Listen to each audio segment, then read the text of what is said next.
नहीं मिल रहा उनको, तो उनको काम मिले, रोजगार मिले। घर परिवार के सभी पुरुष सदस्यों को और महिलाओं में से जो कह रही है मैंने काम करना है, उनको सभी को काम मिल सके। फिर हम ये भी चाहते हैं कि जो बेघर हैं उनके सिर पे छत होनी चाहिए। हम ये भी चाहते हैं कि कोई भी बिना इलाज के मरे नहीं, सभी बीमारों को इलाज मिलना चाहिए। हम ये भी नहीं देखना चाहते कि बुढ़ापे में 80 साल की उम्र में रोटी कमाने के लिए कोई बुजुर्ग निकले, कोई पुरुष, कोई स्त्री।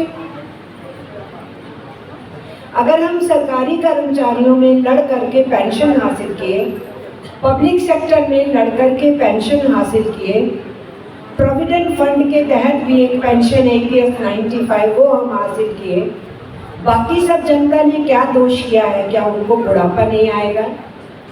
कि उनकी भी एक उम्र के बाद वो काम नहीं कर पाएंगे तो तब उनको पेंशन नहीं चाहिए क्या?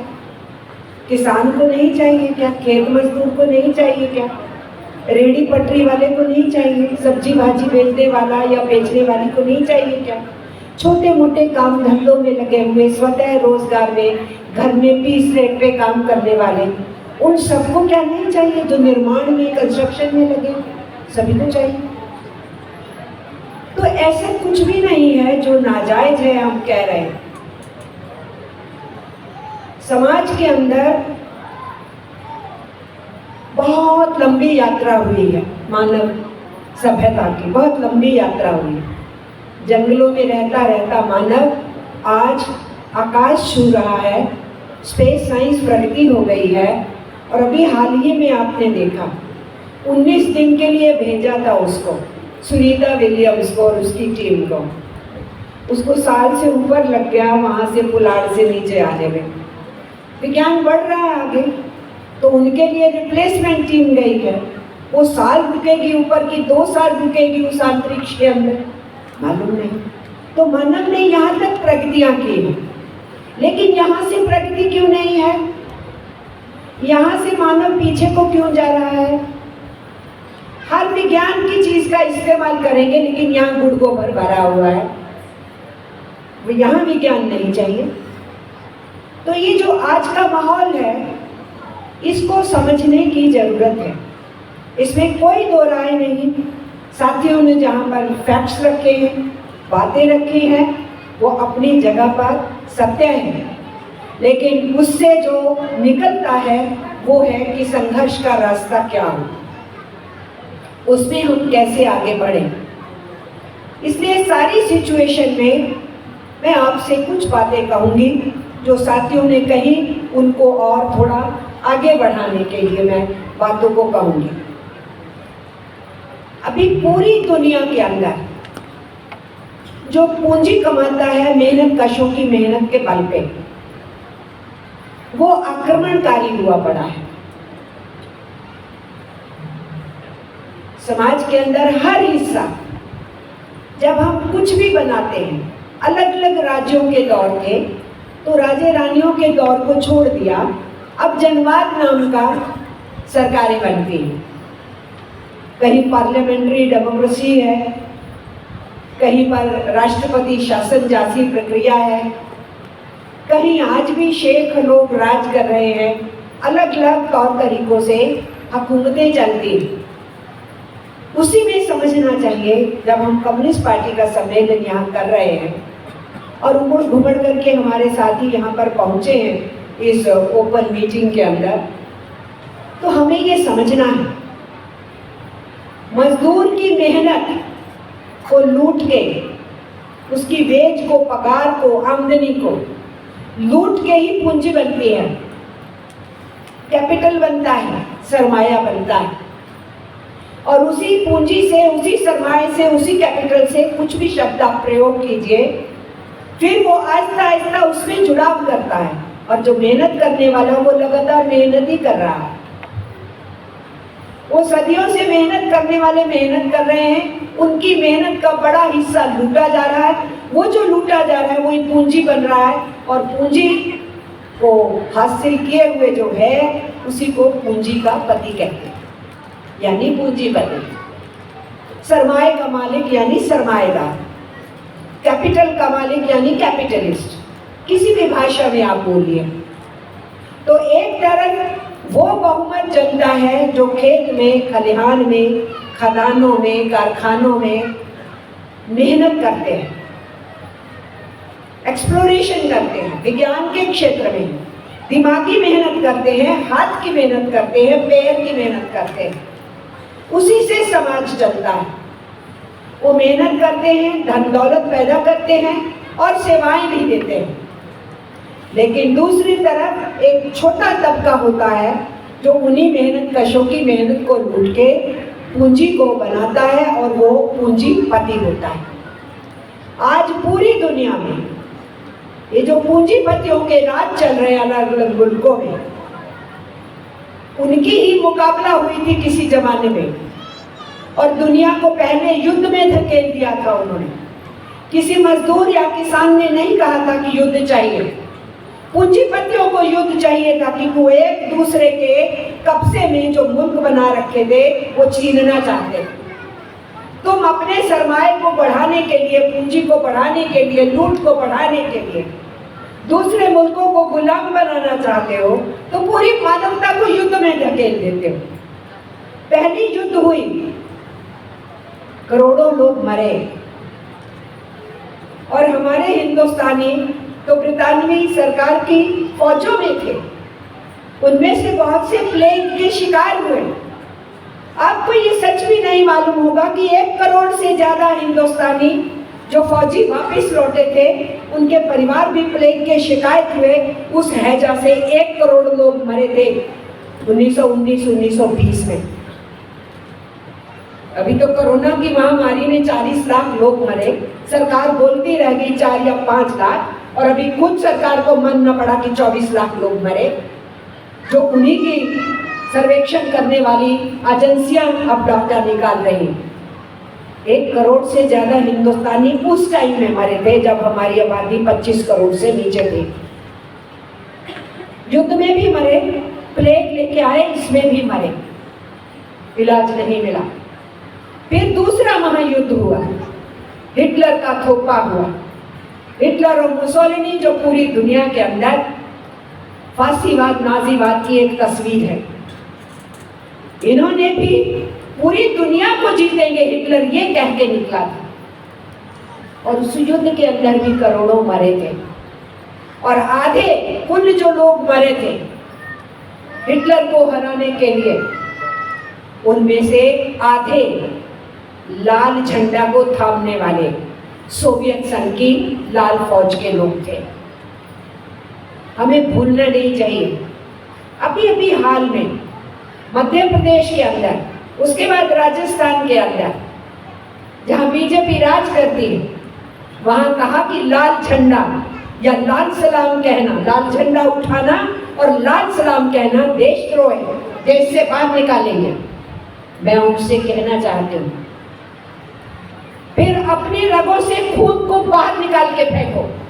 हर एक की रगों में केवल एक रंग का खून बह रहा है और वो लाल रंग का खून है, नीला, पीला और काला नहीं है। अगर लाल से इतनी नफरत है तो जिंदा क्यों हो? मैं उनसे कहना चाहती हूँ, लाल झंडे ने ही इस पृथ्वी से नाजीवाद, फासीवाद के उस नासूर हिटलर और उसकी हुकूमत को खात्मा करने का रोल अदा किया। और उसके बाद ही हिंदुस्तान आजाद हुआ, चीन आजाद हुआ, और आते आते अगले 30 साल के अंदर 100 से ज्यादा देश अपने अपने गुलाम मालिकों से आजाद हुए। लाल झंडे ने वो रास्ता दिखाया। तो दूसरा युद्ध हुआ। उस दूसरे युद्ध के खात्मे पे दुनिया ने एक बहुत अजीब घटना देखी। मेरी युवा पीढ़ी तो सिर्फ सुनती होगी, मैं भी पैदा नहीं हुई थी, मैंने भी बाद में पढ़ा और जाना। एटम बम गिराए गए हिरोशिमा और नागासाकी पे। पहले एटम बम के धमाके से हिरोशिमा में 80,000 लोग 1 सेकंड के अंदर मरे, और फिर दसियों सालों माएं जिन बच्चों को जन्म दे रही थी, उनमें से ज्यादातर बच्चे अपंग पैदा हो रहे थे रेडिएशन की वजह से। और आहिस्ता आहिस्ता लोग मर रहे थे। दूसरे शहर के अंदर जो बम गिरा 3 दिन के बाद, 6 के बाद 9 अगस्त को, उसमें पहले धमाके में 1 लाख लोग मरे 1 सेकंड के अंदर, और उसके बाद दशकों तक लोग मरते भी रहे और अपंग पैदा होते रहे। ये जापान के ऊपर धमाके क्यों किए गए थे? क्योंकि उससे पहले, उस विश्व युद्ध से पहले जो साम्राज्यवादियों का सरगना था वो ब्रिटिश साम्राज्यवाद था, यानी अंग्रेजी हुकूमत, जो हमारे देश पे भी राज करते थे फिरंगी। उनके कंट्रोल में 56 देश थे। नरेंद्र मोदी क्या बोलता है? 56 इंच का सीना है। ये कहा है 56 इंच का सीना? ट्रंप की एक भभकी के ऊपर नीचे बैठ गया। ब्रिटानिया के लोगों ने 56 देशों पे राज किया। उस विश्व युद्ध के बाद ब्रिटानिया का झंडा नीचे को आ रहा था, उनका सूरज डूब रहा था, जिसके बारे में कहते थे, जो हम अपने बुजुर्गों से सुनते थे, कि ब्रितानवी कहते थे हमारा सूरज कभी नहीं डूबता। तो मेरे पिताजी स्वतंत्रता सेनानी थे। मैं जब छोटी थी मैंने इस बात को सुना, तो मैंने उनसे पूछा कि इनका सूरज कैसे नहीं डूबता था। तो उन्होंने मुझे विज्ञान से समझाया कि पृथ्वी हमारी गोल है, वो लगातार अपने चारों तरफ चक्कर काटती है, ऐसे जैसे वो लट्टूनी बच्चे चलाते हैं। तो वो 24 घंटे में उसका सर्कल पूरा होता है, लेकिन वो सूरज के चारों तरफ घूमती है तो वो 1 साल में चक्कर पूरा होता है। तो ये होता था कि पृथ्वी का कौन सा भी हिस्सा हो सूरज के सामने वही दिन होता है। जहां पृथ्वी का वो हिस्सा जो सूरज के सामने नहीं, वह रात है। तो उन्होंने बोला पृथ्वी का कोई भी ऐसा हिस्सा नहीं था जहां पर कोई ना कोई ऐसा मुल्क, ऐसा देश नहीं होता था जहां ब्रिटानिया का झंडा ना चल रहा हो। यानी 56 देश पृथ्वी के अलग अलग कोनों में उन्होंने गुलाम बनाए थे। तो कोई ना कोई देश तो सूरज के सामने होता था, और इसलिए बोलते थे अंग्रेजों का सूरज नहीं डूबता। लेकिन अंग्रेजों का सूरज डूब रहा था दूसरे विश्व युद्ध में। अमेरिका को समझ में आ गई थी कि ये डूबने वाले हैं। अमेरिका ने, जिसने पहले युद्ध में और दूसरे युद्ध में अपने पृथ्वी पे युद्ध नहीं झेला, जहां युद्ध चल रहे थे, जंगें चल रही थी, वहां हथियार बेच के सिर्फ व्यापार किया। इसलिए ट्रंप भी व्यापार के अलावा कोई भाषा नहीं बोलता।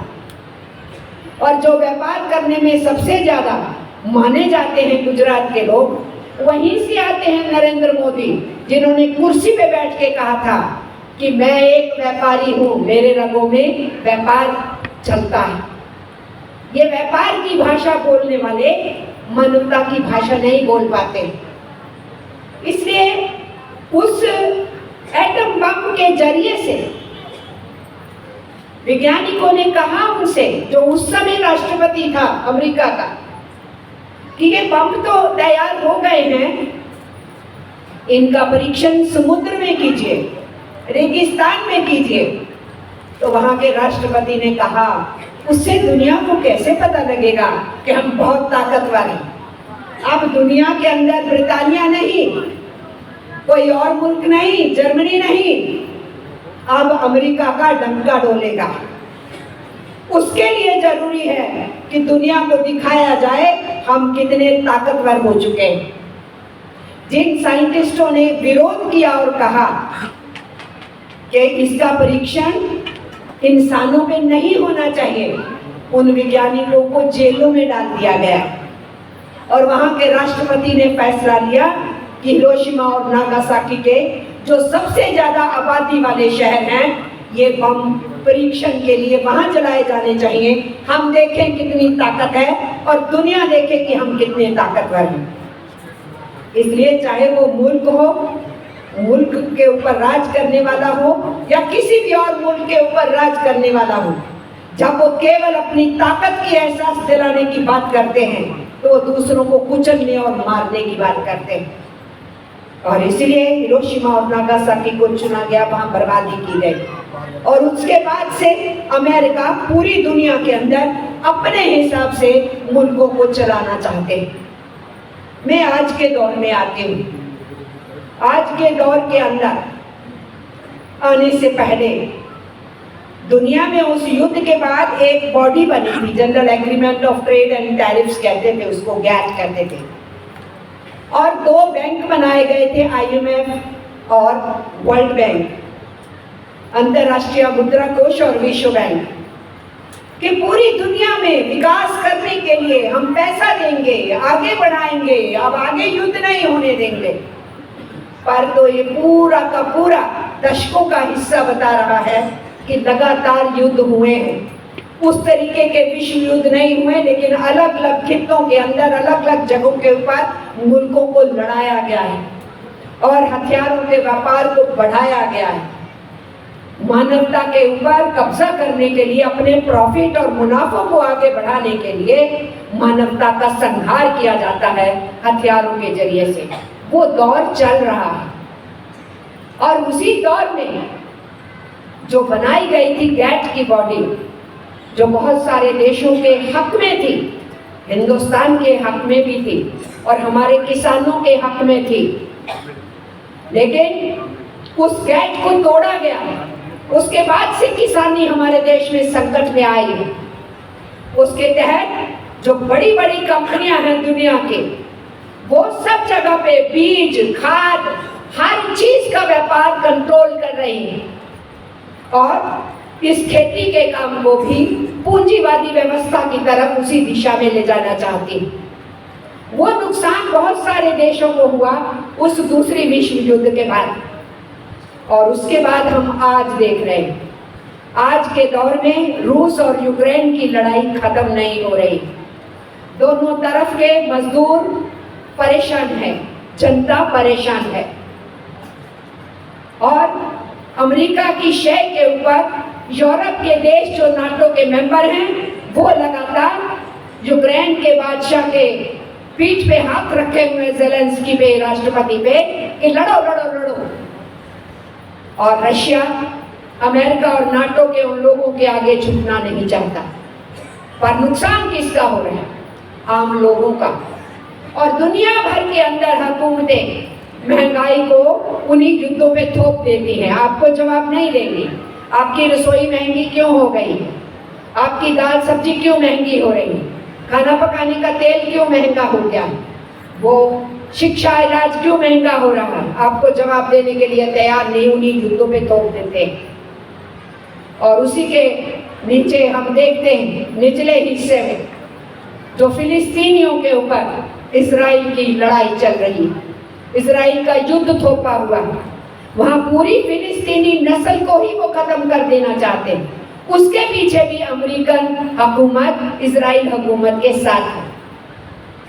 तो हमारे देश की आज़ादी का आंदोलन जो फिलिस्तीनियों के हक की आवाज़ उस समय भी उठाता था, आज़ाद हिंदुस्तान में भी उठाता था। आज की हमारी हुकूमत जो मिस्टर मोदी के नेतृत्व में है, वो इजराइलियों के साथ है। बीच बीच में फिलिस्तीन का नाम लेना पड़ता है, पर पूरी तरह से नेतन्याहू के साथ। आपके हरियाणा से हजारों मजदूर कंस्ट्रक्शन सेक्टर के इजराइल भेजे हैं इस हुकूमत ने। वहाँ के फिलिस्तीनी मजदूरों को का रास्ता साफ करके उनको हटा के हिंदुस्तानी मजदूरों को वहाँ रखा गया। इसी तरीके से यूपी में इनकी हुकूमत है, वहाँ से हजारों मजदूरों को भेजा गया है। आपके हरियाणा के बच्चों को पूछा गया रोहतक में, जब ये कैंप लगा हुआ था उनकी भर्ती के लिए, कि आप क्यों जाना चाहते हो वहाँ? वहाँ युद्ध चल रहा है, आप मारे जाओगे।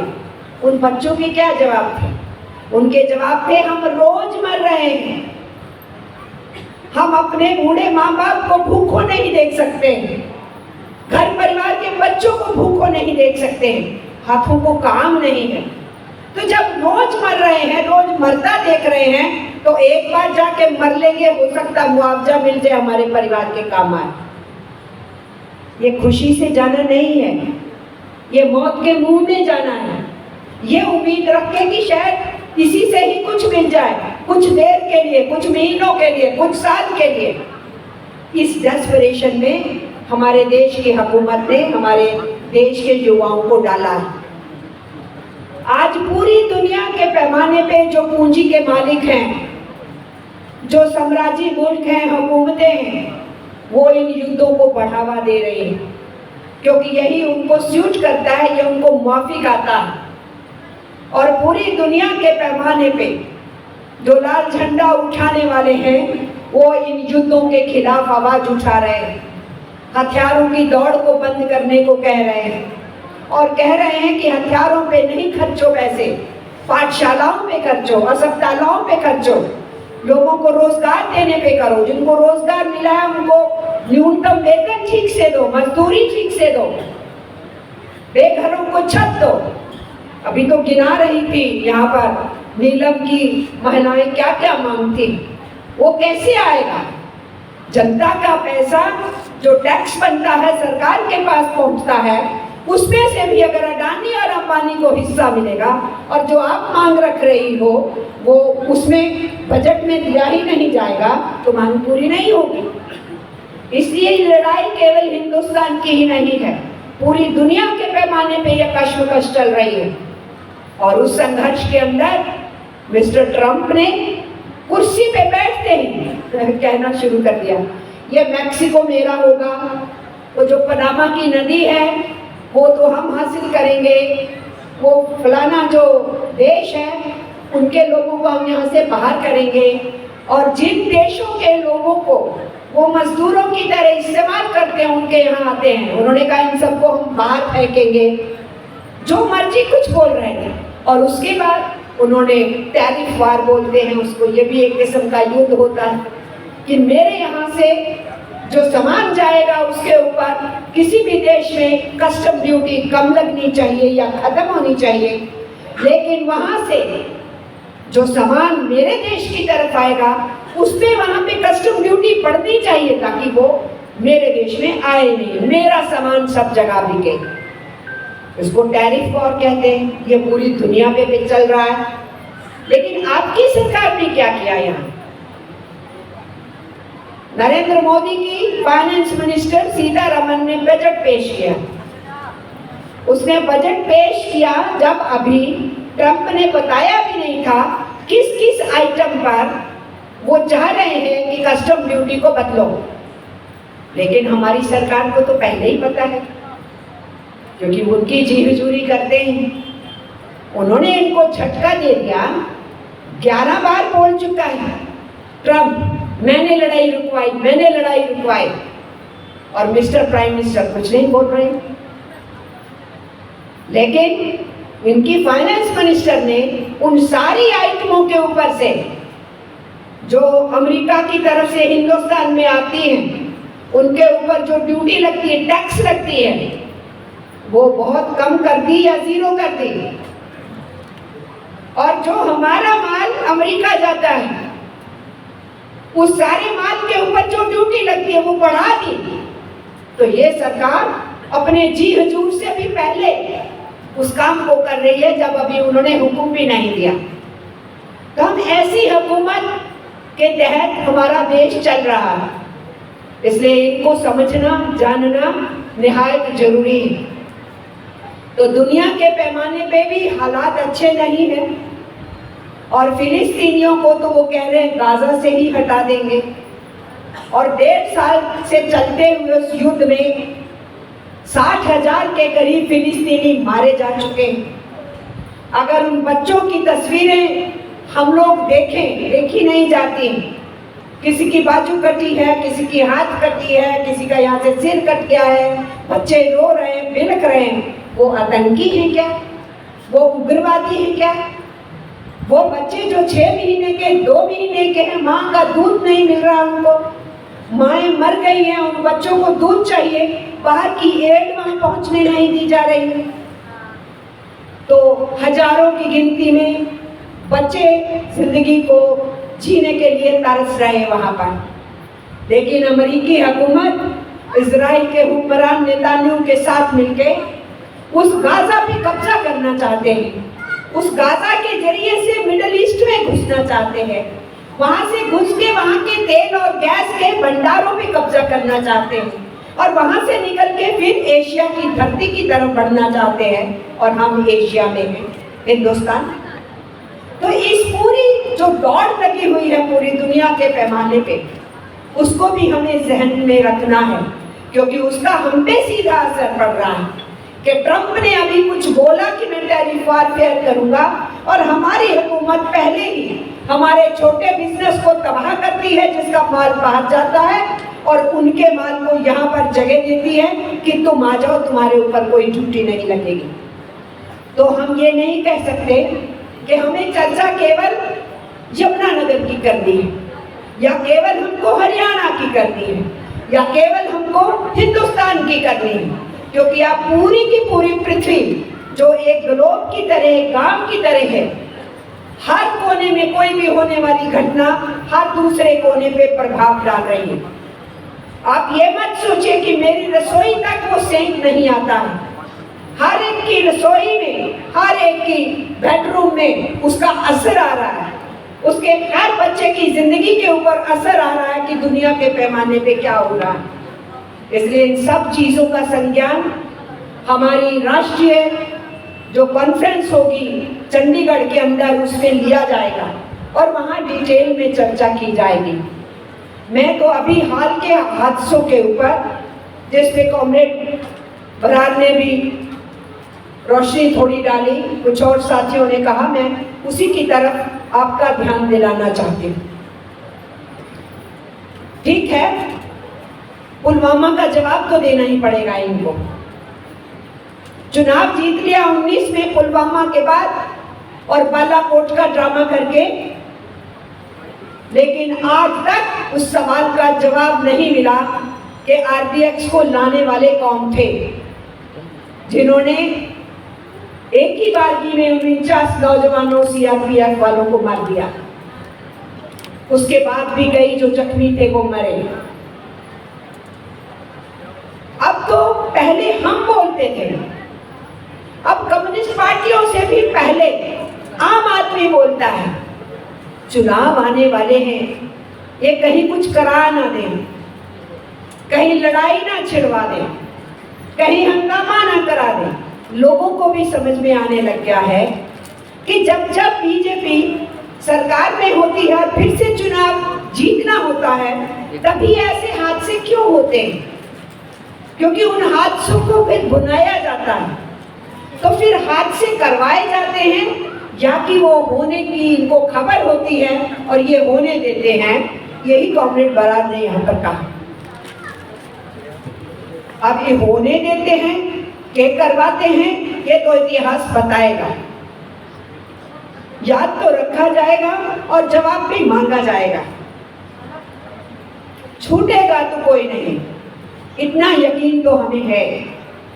इसलिए मैं आपसे सवाल जो रखने चाहती हूँ, पहलगाम में ये घटना होने से 6 दिन पहले अमित शाह वहां पर गए, होम मिनिस्टर। वहां पर जब बीजेपी का राज नहीं आया था, तो जो सारे टूरिस्ट प्लेस हैं कश्मीर में, वहां पर सीआरपीएफ, हमारी बीएसएफ और हमारी आर्मी के दूसरी यूनिट्स जो हैं, उनकी वहां पर चेक पोस्ट रहती थी, क्योंकि ये रहता था कि पर्यटक आते हैं यहाँ, सेनानी आते हैं, इसलिए उनकी सुरक्षा होनी चाहिए। इस सरकार ने आने के बाद उन सबको हटा दिया, आर्मी की, पुलिस की चेक पोस्ट सारी हटा दी। और जब अमित शाह 6 दिन पहले गए, तो वहाँ एक छोटी मोटी पुलिस की पोस्ट थी, वो भी हटा के चले आए।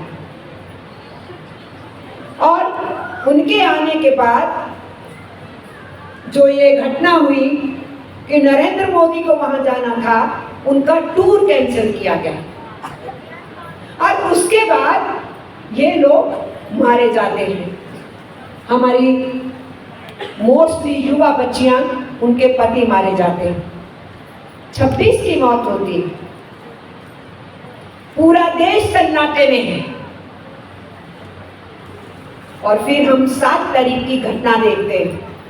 सुबह सुबह आर्मी की आक्रमण होती है टेररिस्ट ठिकानों पे, उग्रवादियों के ठिकानों पे, और फौज कहती है कि हम सिर्फ टेररिस्टों पे हमला कर रहे हैं, पाकिस्तान के आवाम पे या आर्मी पे नहीं कर रहे, हम युद्ध नहीं चाहते, हम उन टेररिस्टों को सजा देना चाहते हैं। पूरा देश सन्न है उस सारी सिचुएशन में, क्योंकि 22 मई को घटना हो, 22 अप्रैल को घटना होगी और 22 अप्रैल से 7 मई तक कुछ पता ही नहीं है कौन टेररिस्ट है। 600 किलोमीटर का रास्ता है उस जगह से जहां घटना हुई, पाकिस्तान जाने में और आने में 600 किलोमीटर से ज्यादा का है। और कश्मीर के अंदर चप्पे चप्पे पे आर्मी होती है, तो फिर पहलगाम के अंदर वो कैसे इतना लंबा रास्ता बिना डिटेक्शन आए, कैसे इतना बड़ा रास्ता वो बिना किसी डिटेक्शन के चले गए और कुछ पता नहीं है, इसका जवाब नहीं आ रहा है और सरकार जवाब नहीं देना चाहती। और फिर 7 तारीख की जब घटना होती है, उससे पहले नरेंद्र मोदी ने क्या कहा था 4 दिन पहले, मैंने फौजों को खुली छूट दे दी। मैं आपसे बताना चाहती हूँ, हमारे देश की फौजों को कोई खुली छूट नहीं दे सकता। हमारे देश का संविधान है, विधान है, हमारे देश की फौजों की हेड राष्ट्रपति होता है। आजकल महिला है मुर्मू, तो वो महिला हेड है हमारी फौजों की। और हिंदुस्तान की जो पार्लियामेंट होती है, उसमें जो चुनी हुई सरकार होती है, जिसको एग्जीक्यूटिव हम बोलते हैं, उसके फैसले से ही फौज किसी देश पे आक्रमण करना या घुसना कर सकती है। हमारे देश की फौज को अपने आप फैसला लेने का निर्णय लेने का हक नहीं। लेकिन अगर एक बार सरकार ने फैसला लिया और तय किया कि आपको ये आर्मी एक्शन करना है, उसके बाद फौज को पूरी स्वतंत्रता दी जाती है कि आप किस ढंग से इस काम को करोगे, क्योंकि आप उसके एक्सपर्ट हो। फिर सरकार दखल नहीं देती। ये मिस्टर नरेंद्र मोदी ने वो कहा जो हमारे देश का विधान ही नहीं है। सबसे पहली तो ये ऑब्जेक्शनेबल बात थी। दूसरी बात, जब ये शुरू हो गया एक्शन, और पंजाब में तो कॉमरेड्स को जब हमने फोन किया, उन्होंने कहा यहाँ तो हर वक्त अंधेरा चल रहा है और ऊपर से हमलों के लिए ड्रोन घूम रहे हैं, उनको एयर में खत्म किया जा रहा है, बहुत माहौल खराब है।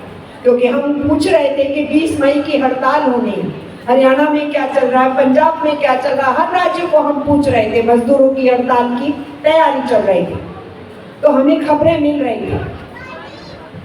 फिर जब हम ये मान रहे हैं कि हमने उनके ठिकानों पे सही अटैक किया, ये भी मान रहे हैं कि लाहौर के ऊपर जहां से उनके ड्रोन उड़ रहे थे वहां भी आक्रमण किया, लेकिन पाकिस्तान झूठ बोलता है कि हमने किसी भी मस्जिद के ऊपर हमला किया, नहीं किया हमारी फौजों।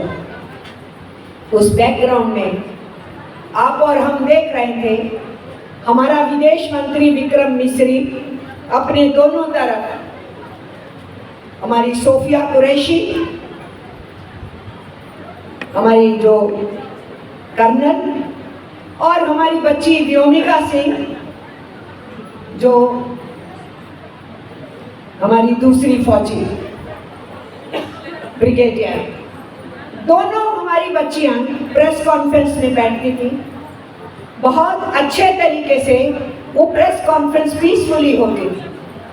लेकिन जो उसको नहीं देख रहे थे, नरेंद्र मोदी का चहेता मोदी मीडिया कुछ भी बोल लीजिए, उसको देख रहे थे, उनको ये लग रहा था रावलपिंडी भी कब्जे में आ गया, पूरा पीओके कब्जे में आ गया, लाहौर भी हमारे कब्जे में है? कोई सा ऐसा शहर नहीं बचा जो हिंदुस्तान ने कब्जे में नहीं कर लिया, यानी पाकिस्तान आपकी जेब में है। वहां पर पूरा वार हिस्टीरिया और झूठ बोला जा रहा। और यहाँ पर पीसफुली प्रेस कॉन्फ्रेंस चल रही थी। लेकिन 7 की घटना से पहले क्या हुआ? आप ही की हरियाणा की वो बच्ची है हिमांशी नरवाल, सारा का सारा टीवी के ऊपर जो ये प्रचार हुआ कि धर्म पूछ के मारा, धर्म पूछ के मारा, पूरा जिंगोइज्म जो फैला रहे थे, पूरी जो नफरत की हवा फैला रहे थे, हिंदू मुस्लिम का एक डिस्कोर्स बना रहे थे, उसमें हिमांशी अपने पति के पास बैठी है, बोल रही है, उसी तस्वीर का इस्तेमाल किया गया। बार बार हिमांशी के ही चेहरे का इस्तेमाल किया गया और कोशिश की गई हिंदू मुस्लिम हालात पैदा करने की। जगह जगह के ऊपर कश्मीरी बच्चों के ऊपर हमले शुरू हो गए, जगह जगह पे ऊपर कश्मीरी मुस्लिम्स पे हमले शुरू हो गए। आपके हरियाणा में भी हुए, दूसरे प्रदेशों में भी हुए। और जब उस दुखी बच्ची ने हिमांशी नरवाल ने अपने पति के जन्मदिन को मनाया और वहां आए मीडिया के सामने कहा कि हाँ, मैंने पति खोया है, मैं न्याय चाहती हूँ, पर मैं सबसे अपील करती हूँ, कश्मीरियों पे क्यों हमला कर रहे हो, विद्यार्थियों पे क्यों हमला कर रहे हो, मुसलमानों पे क्यों हमला कर रहे हो? इस वक्त देश में एकता की जरूरत है। क्या गलत कहा उसने? उसने वही कहा जो मानवता की आवाज थी। और ये गोदी मीडिया और इनके आईटी सेल वाले, जो कोई बोलता है, कोई सच बोलता है, हिम्मत करता है कुछ कहने की, उसके पीछे पागल कुत्तों की तरह पड़ जाते। इनके आईटी ट्रोलर्स उसी हिमांशी के पीछे पड़ गए, उसका चरित्र हनन करने लग गए, बोलने लग गए कि इसको पति के मरने का कोई दुख ही नहीं है। आप सोच सकते हैं कि इनके राज में हम जिंदा हैं, कैसी हुकूमत चल रही है। और फिर फौजी कुछ बता रहे हैं और गोदी मीडिया कुछ बता रहा है। और फिर इतनी हिम्मत मध्य प्रदेश के मिनिस्टर की, विजय शाह की, कि वो कर्नल सोफिया के लिए बोले कि हमने टेररिस्टों की बहन को लगा दिया उनको पीटने के लिए, तो वो उग्रवादियों की बहन हो गई। जब आप आर्मी ऑफिसर को नहीं छोड़ सकते हो तो फिर आम आदमी की क्या बात है? इतना ही नहीं, वो जो विदेश मंत्री है वो तो सरकार का हिस्सा है, उस विदेश मंत्री के पीछे आईटी ट्रोलर लगा दिए इन्होंने अपने। बाद में हमें मालूम पड़ा कि क्यों लगाए। हमारी उन ऑफिसर्स ने और विदेश मंत्री ने ये कहा था कि हम हिंदुस्तान के संविधान में जो धर्मनिरपेक्ष भारत की जनवाद की छवि है, हम उसी को लेके हमारी फौजें चलती हैं। अब ये तो इनको मंजूर नहीं। और दूसरी कारण क्या थी? उनकी बच्ची द वायर न्यूज़पेपर में काम करती है। द वायर इनकी बखियां उधेड़ता है। तो विदेश मंत्री हुआ तो क्या हुआ, लेकिन उसकी बेटी है, द वायर में है, उसकी ट्रोलिंग शुरू कर दी। अपने ही विदेश मंत्री की ट्रोलिंग बीजेपी के अंधभक्तों ने शुरू कर दी। उसको अपनी ऑफिशियल साइट बंद करनी पड़ेगी। बात तो यहाँ तक थमी नहीं। आपके हरियाणा के मेंबर पार्लियामेंट ने क्या कहा, आपको ध्यान है कि नहीं? हरियाणा के मेंबर पार्लियामेंट बोल रहे हैं वो लड़ी क्यों नहीं, उग्रवादी आए तो वीरांगना क्यों नहीं बनी? उसका पति उसकी आंखों के सामने मारा जा रहा है, वो आप कह रहे वो लाठी लेके जाएगी टूरिज्म करने के लिए? लाठी क्यों नहीं मारी, ये क्यों नहीं मारा? वो शस्त्र बल तैयार होकर के उसको आगे से जितने भी पर्यटक जाए उनको कहिए कि बंदूक भी रखो, लाठी भी रखो, भाला भी रखो, क्योंकि तुम पे कोई भी आक्रमण करेगा, देश की सरकार तो बचाने वाली नहीं है। अपना टूरिज्म नहीं करो, पर्यटन नहीं करो, वो जो आएगा उग्रवादी उससे लड़ने की तैयारी करो। क्या मजाक है? और इस तरीके से हमारे देश में बिल्कुल ही संवेदनहीनता का माहौल बनाया जा रहा है। तो एक के बाद एक इनके मंत्रियों का जो व्यवहार है, नरेंद्र मोदी का चुप रहना, उसके ऊपर कोई आक्षेप नहीं करना, और फिर क्या नाम दिया ऑपरेशन सिंदूर, ये भी बड़ी चालाकी से दिया गया नाम था। और इतने तक भी लोगों को कुछ नहीं बोलते, लेकिन ये जो सच्चाइयां थी कि जब उन सारे पर्यटकों को वहां से निकालना था तो वहीं के कश्मीरी मुस्लिम ही थे जो उनको सेफ्टी में वहां से निकाल के लेकर के गए, सुरक्षित स्थानों पे पहुंचाया, बस अड्डों पे पहुंचाया। लेकिन जो पैसे का मालिक है वो क्या कर रहा था? हिंदुस्तान ने एयर इंडिया तो बेच दी अपनी, टाटा को थमा दी। जितनी प्राइवेट एयरलाइन थी, अब एयर इंडिया भी प्राइवेट एयरलाइन है, सब ने अपनी टिकट 4 गुना, 5 गुना, 10 गुना बढ़ा दी। यानी जब वो वहां से निकलना चाहते हैं सेफली, तो आप उनको उनकी एयर टिकट्स का किराया 10 गुना, 20 गुना बढ़ा देते। लेकिन आम जो कश्मीरी मुस्लिम था वो इन पर्यटकों की मदद में लगा हुआ था। इस सच्चाई को इन्होंने दिखाया नहीं, ना ही इस सच्चाई को दिखाया कि ये एक बहुत बड़ी घटना थी कि सारे कश्मीरी मुस्लिम या कश्मीरी पंडित या नॉन पंडित हिंदूज पूरे कश्मीर के अंदर सब यूनाइटेडली खड़े हो गए। हम हिंदुस्तान के साथ हैं, हिंदुस्तान के संविधान के साथ हैं, हम इस उग्रवाद के खिलाफ हैं, इन उग्रवादियों को सबक सिखाया जाना चाहिए। ये नहीं दिखाया मोदी मीडिया ने कि कश्मीर के लोग कैसे एकता बना करके वहां खड़े हो गए, ये नहीं बताया गया। इसलिए इन सच्चाइयों को, जो ये घटनाक्रम हुई है, इन सच्चाइयों को नीचे तक पहुंचाना हम लोगों की ड्यूटी बनती है, हम लोगों का कर्तव्य बनता है। और ये जरूरी है इस हुकूमत के असली चेहरे को बेनकाब करने के लिए। मैं आपसे आखिरी हिस्से में जो कहना चाहती हूँ वो ये कहना चाहती हूँ कि जिस तरीके से बेरोजगारी बढ़ रही है, हमारे AIYF के साथी ने यहाँ बोला, वो ये कहने की कोशिश कर रहे थे कि जो कुल आबादी है हमारे देश की, उसमें से लगभग 65-70% के आस 35 साल से नीचे की है, इसलिए ये युवा भारत कहलाता है। तो हमारे परिवारों के बच्चे जिनको रोजगार नहीं मिल रहा है, हरियाणा के बच्चे तो फौज में जाने के लिए माने जाते हैं, पर इन्होंने अग्निपथ की स्कीम लाई, अग्निवीर बनाना शुरू किया। ये जो 6 हमारे फौजी मरे उनमें एक अग्निवीर भी मरा। पर 4.5 साल के लिए आप 17 साल की उम्र में उनको अग्निवीर बनाने की बात करें, और फिर अभी वो 21-22 साल का हो तो आप कहें कि आप रिटायर हो गए। उसके आगे क्या, उनको जिंदगी में कुछ नहीं।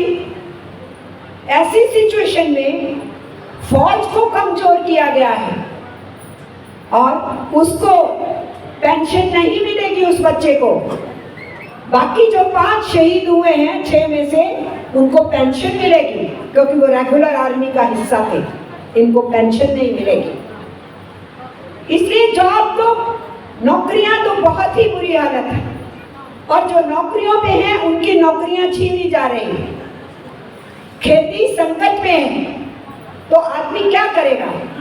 इसलिए युवा पीढ़ी आज बेरोजगारी की हालत को झेल रही है। ऐसी सिचुएशन में 60-65 लाख नौकरियां होती थी सरकार की और पब्लिक सेक्टर की, जो खाली पड़ी थी सैंक्शन पोस्ट थी, उसकी भर्ती नहीं की गई। अब वो 15 लाख रह गई क्योंकि भर्ती नहीं की गई। वो जो 15 लाख है उसको भी ये सरकार खत्म करने की तैयारी में है। तो रोजगार तो मिलेगा नहीं, पब्लिक सेक्टर को खत्म किया जा रहा है, जनता के लिए जो सेवाएं हैं उसको भी प्राइवेट हाथों में दिया जा रहा है, अडानी और अंबानी की सेवा की जा रही है, और किसान मजदूर की तबाही का रास्ता है। इस बैकग्राउंड के अंदर भारतीय कम्युनिस्ट पार्टी का ये जो महासम्मेलन होगा चंडीगढ़ में, उसमें चर्चा करेगा। आपके हरियाणा का सम्मेलन उसकी चर्चा के साथ साथ हरियाणा की आर्थिक नीतियों के ऊपर, हरियाणा के युवाओं के सामने, मजदूरों, किसानों के सामने जो मुश्किलें हैं उसकी चर्चा करेगा। उसकी डिटेल में मैं नहीं जा रही, पर मैं आपसे ये कह रही हूँ, असमानता, गैर बराबरी भयंकर है। आप सोच भी नहीं सकते हैं कि कुल दुनिया के अंदर केवल 5 कंपनियां हैं। आपके यमुनानगर में घूमो, कंपनी नाम से कितनी कंपनियां दिखती हैं। दुनिया में लाखों कंपनियां हैं, केवल 5 कंपनियां हैं जो दुनिया की कुल धन दौलत की आधी दौलत की मालिक है। ये तो है दुनिया का नक्शा। और आपके देश का नक्शा क्या है? आपके देश का नक्शा ये है कि जो धन दौलत पैदा की जा रही है हमारे देश में, उसमें से जो ऊपर के 1% लोग हैं, 1% का मतलब 1.5 करोड़ भी नहीं हुए, उनके हिस्से में जो कुल देश की धन दौलत है उसका 40% से ज्यादा, 100 में से 40 पैसे उनके कंट्रोल में है। और ये जो नीचे की जनता है 50%, यानी 70 करोड़ हिंदुस्तानी, कुल धन दौलत जो इस देश में है, इनके हिस्से में क्या है? केवल 3%। 100 पैसे में से 40%, ऊपर के 1% अमीर, और उस 100 पैसे में से 3 पैसे इस देश की बाकी 50% जनता नीचे वाली, और जो बीच वाली जनता है, मिडिल इनकम ग्रुप है, उनके हिस्से बाकी हिस्सा। तो हम अगर कहते हैं कि हमारी मनरेगा के दिन बढ़ाओ, 100 बहुत कम है, इसको 200 करो, हमारे को 212, 230 रुपए दिहाड़ी देते हो, इसको बढ़ाओ 600 रुपए करो, हमारे जो न्यूनतम मजदूरी है हमारे मजदूरों की वो कम से कम 26,000 करो, जिनको पेंशन सिस्टम में मिल रही है वो तो ठीक है, वो अपनी पेंशन बचानी चाहिए, उसके ऊपर भी आक्रमण है। लेकिन जिनको कोई सी भी पेंशन नहीं मिल रही है उनकी पेंशन का इंतजाम करो। जो ईपीएफ वाले हैं उनको 9,000 दो, जिनका कोई पेंशन सिस्टम नहीं उनको कम से कम 6,000 पेंशन दो। हर हिंदुस्तानी उसमें कवर होना चाहिए एक उम्र के बाद। जब हम ये सब कुछ बोलते हैं तो क्या जवाब मिलता है? अरे टैक्स देने वालों के पैसे से तुम मांगते हो, कहां से देंगे? टैक्स पेयर के पैसे से। जनाब टैक्स कौन दे रहा? इनसे पूछिए टैक्स कौन दे रहा? ये जो ऊपर के अमीर मैंने बताए, कुल धन दौलत का 40% कंट्रोल करके बैठे हैं। ये जीएसटी का जो जीएसटी टैक्स लगता है हम सबके ऊपर, उस जीएसटी का केवल 3% देते हैं, 100 में से 3 पैसा। और जो हमारी नीचे की 50% जनता है जिसके हिस्से केवल 3% धन दौलत है, वो इस जीएसटी टैक्स का 65% हिस्सा देते हैं। और ये हमसे कहते हैं मांगते क्यों हो, डिमांड क्यों रखते हो, टैक्स नहीं देते हो? तो टैक्स कौन दे रहा है? कॉर्पोरेट टैक्स घटा दिया गया, 35 से 30 से फिर 25 ले आए, फिर 20 ले आए, फिर 18 ले आए, 15 पे ले आए, और आम आदमी के ऊपर टैक्स बढ़ता चला जा रहा है। यह अमीरी और गरीबी की खाई गहरी हो रही है। उसी का नतीजा है कि दुनिया के पैमाने में नाक डुबोने वाली हालत में हमारी, जिसको हंगर इंडेक्स, जिसका यहाँ पर जिक्र किया गया। इसलिए मैं आप साथियों से ये कहना चाहती हूँ, हमारे लिए बहुत जरूरी है कि हम अपने सम्मेलन तो करते हैं, उन सम्मेलनों में बहुत सारी चीज़ें समझने सीखने की कोशिश करते हैं, लेकिन लगातार हम लोगों को, आम आवाम के बीच में उन सच्चाइयों को बताना जरूरी है। ये बताना जरूरी है कि सरकार ने खुद माना सुप्रीम कोर्ट में कि हमारे देश में 5 साल से नीचे के बच्चे जो मर रहे हैं वो कुपोषण की वजह से मर रहे हैं। मिस्टर मोदी 80 करोड़ लोगों को खाना खिलाने की बात करते हो, जवाब दो कि हमारे 5 साल से नीचे के बच्चे जो मर रहे हैं उनमें से 65% कुपोषण से मर रहे हैं। तुम्हारे ही सरकारी वकील ने सुप्रीम कोर्ट में ये बयान दिया है, लिखित हलफनामा दिया है। इसका जवाब हमें मिलेगा? हमें इसका जवाब मिलेगा कि पिछले साल क्राइम ब्यूरो ने रिपोर्ट दी पिछले साल की और बोला कि जो आत्महत्याएं हो रही हैं उनमें से 25% आत्महत्याएं दिहाड़ी मजदूरों की है। इसका मतलब दिहाड़ी मजदूर को 30 दिन काम नहीं मिलता, 25 भी नहीं मिलता, 20 दिन भी नहीं मिलता, कई बार महीने में 10 दिन मुश्किल से काम मिलता है और वो अपने परिवार की भूख को सह नहीं पा रहा है और आत्महत्या कर रहा है। उस क्राइम ब्यूरो ने यह भी बताया हमारे नौजवान बच्चे पढ़े लिखे उनमें ज्यादातर जो रोजगार नहीं पा रहे हैं, बार बार कोशिशें कर रहे हैं, कहीं नौकरी नहीं मिल रही, काम नहीं मिल रहा, उनकी आत्महत्याएं बढ़नी शुरू हो गई हैं। इसी के साथ साथ हम देख रहे हैं, हम अपने बच्चों पे प्रेशर डाल दी है मिडिल क्लास, पढ़ो पढ़ो, MBBS बनो, इंजीनियर बनो, ये करो, कोटा भेजेंगे, वहां जाके कोटा में कोचिंग लो। क्या हो रहा है? वो बच्चे 15 साल, 16 साल, 17 साल की उम्र में आत्महत्याएं कर रहे हैं और मोदी गहरी नींद में सो रहे हैं। हमारे बच्चे कुपोषण में मरे, हमारे नौजवान बच्चे आत्महत्या करें, हमारे रोजगार को हासिल करने की उम्र में आए हुए अनएम्प्लॉयड बेरोजगार नौजवान आत्महत्याएं करें, किसानों की आत्महत्याएं चलती हैं, अब दिहाड़ीदार मजदूर की भी आत्महत्याएं शुरू हो गई, तो इस तरीके के समाज में हम जिंदा रहेंगे। इसलिए हमारे पास बहुत कुछ है कहने, सुनने और बताने को, एक दूसरे से सीखने की प्रक्रिया में। समय की सीमा को देखते हुए मैं आपसे केवल आह्वान करने के लिए आके खड़ी हुई कि इस देश के अंदर ये हुकूमत जो बैठी है, इसका सच ये है कि ये जनता के किसी मसले के हल को नहीं कर सकती। आप कहेंगे कि उनकी योग्यता नहीं है, मैं ये नहीं मानती कि उनकी योग्यता है कि नहीं, इस पे बहस की जरूरत है। मैं ये मानती हूँ कि ये हल नहीं करना चाहते। इनके हेडग्वार थे जिन्होंने RSS बनाई, जिसके ये चेले आज हुकूमत में बैठे हैं। जिस हेडग्वार ने वो कहा था, जो कॉमरेड बरार ने यहाँ कोट किया, कि उन्होंने कहा था कि हमारी अंग्रेजों से कोई लड़ाई नहीं, और उन्होंने ये भी कहा था कि ये नौजवान सारे जो अपनी जान देने के लिए तैयार हैं, ये सब भटके हुए, हम इनको समझाएंगे। और उन्होंने इस देश के अंदर देश की आज़ादी के साथ जो गद्दारी की थी और अंग्रेजों की दलाली की थी, उन्हीं का ही जो अगला गुरु था RSS का, वो गुरु गोलवलकर था। गुरु गोलवलकर ने एक बात कही थी, वो ये कही थी, अगर किसी ने अपने देश के ऊपर मजबूती से राज करना है तो 2-3 मित्र चुनो, उनके हवाले सारी संपदा धन दौलत कर दो और 95% जनता को भूख के कगार पे रखो, तो मजबूती से राज करोगे। इसलिए नरेंद्र मोदी हल नहीं करना चाहते, ऐसा नहीं है।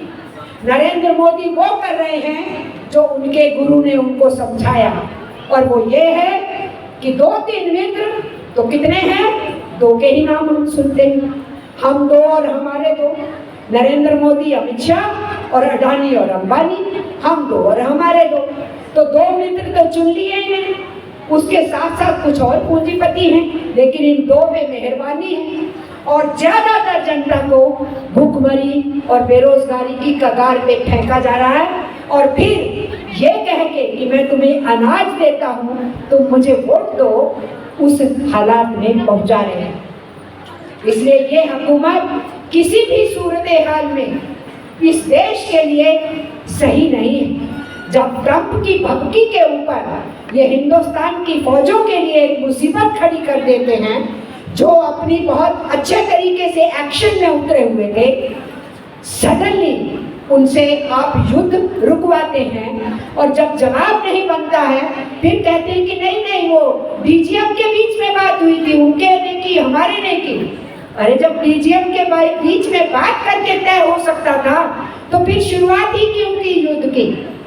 अगर शुरुआत की थी तो फिर उसको नतीजे पे क्यों नहीं पहुंचाया? और फिर पहले कहा हमने फौजों को छूट दी और बाद में फिर फौज को छूट पे क्यों नहीं रहने दिया? बहुत से सवाल हैं जो उनसे पूछे जाएंगे। इसलिए इन्होंने जिस सब चीज को किया है उससे यही समझ में आता है, वक्फ बोर्ड के मामले में ये फंस गए थे, बिहार की इलेक्शन सामने आ रही है, मजदूरों की 20 मई की हड़ताल सामने थी, किसानों ने फिर से आंदोलन शुरू कर दिया था। तो नरेंद्र मोदी के पास जब भी कुछ ऐसा विरोध उठता है, आंदोलन उठते हैं, एक ही तरीका बनता है, कुछ ना कुछ घटनाक्रम करा दो। इसीलिए तो ये कहना पड़ेगा कि क्या पहलगाम कराया या पहलगाम होने दिया, ये जवाब इतिहास मांगेगा। हम आपसे इतना कह सकते हैं, इन्होंने ये जो अभियान चलाया, ये औरतों के ऊपर एक बहुत बड़ा मजाक किया कि घर घर सिंदूर बांटेंगे। सिंदूर तो जो महिलाएं पहनती हैं उसमें यकीन रखती हैं, यह उनके लिए बड़ी पवित्रता की बात होगी, और वो अपने पति का सिंदूर दिया हुआ पहनती, वो किसी भी पुरुष का दिया हुआ सिंदूर थोड़ी पहनती। और जब इनके भक्त लोग चल दिए घर घर में सिंदूर बांटने के लिए, तो हमारी एक महिला ने तो सबक सिखा दिया इनको। वो बोली कि अभी डाल, मेरे डाल।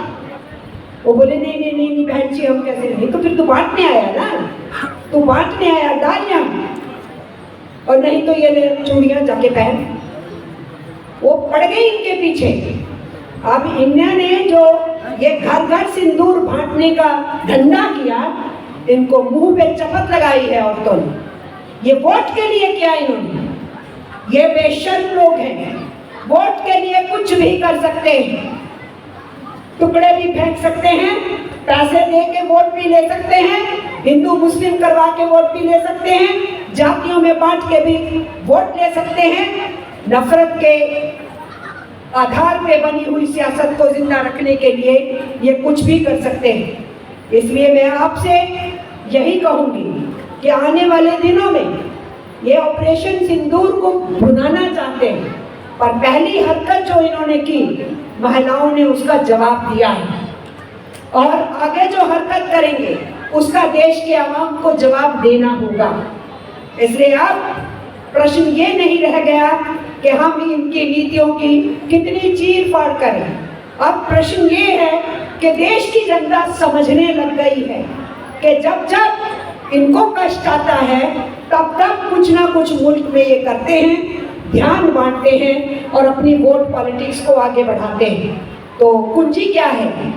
कुंजी है वोट पॉलिटिक्स में इनको निरस्त करना, और आपके हाथ में वो कुंजी थी, लेकिन हरियाणा के अंदर भी ये अपना खेल खेलने में कामयाब हो गए, और इसमें भी जात के बंटवारे का भी इस्तेमाल किया, बेईमानियां भी की, चुनाव आयोग की बेईमानियां भी की, वोटें डलवाने की भी की, वोटें कटवाने की भी की, फोटो काउंटिंग की भी की, और कुर्सी पे बैठ गए।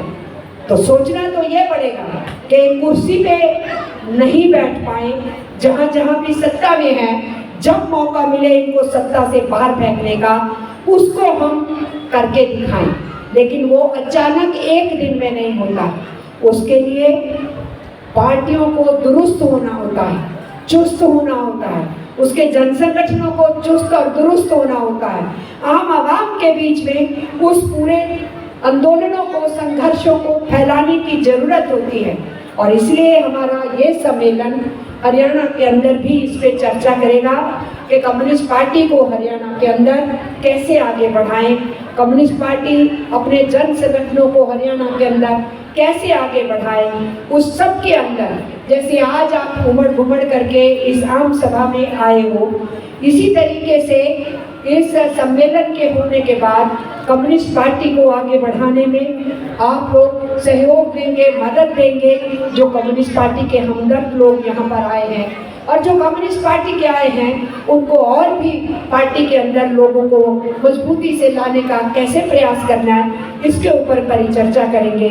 और हमारी महिलाओं की संगठन, हमारी विद्यार्थियों की, नौजवानों की बुद्धिजीवियों की, किसानों की, मजदूरों की, सभी संगठनों को और तेजी से हम आगे कैसे बढ़ाएं, उसकी तरफ हमें आने वाले दिनों में बढ़ानी होगी बात। साथी ने कहा कि मैं ट्रेड यूनियंस देखती हूँ, इसलिए आज लेकिन मैं मजदूरों और मजदूरों के मसलों पे बात नहीं की, उनके लेबर कोड्स पे बात नहीं की, वो अपने आप में एक लंबा चैप्टर होता है।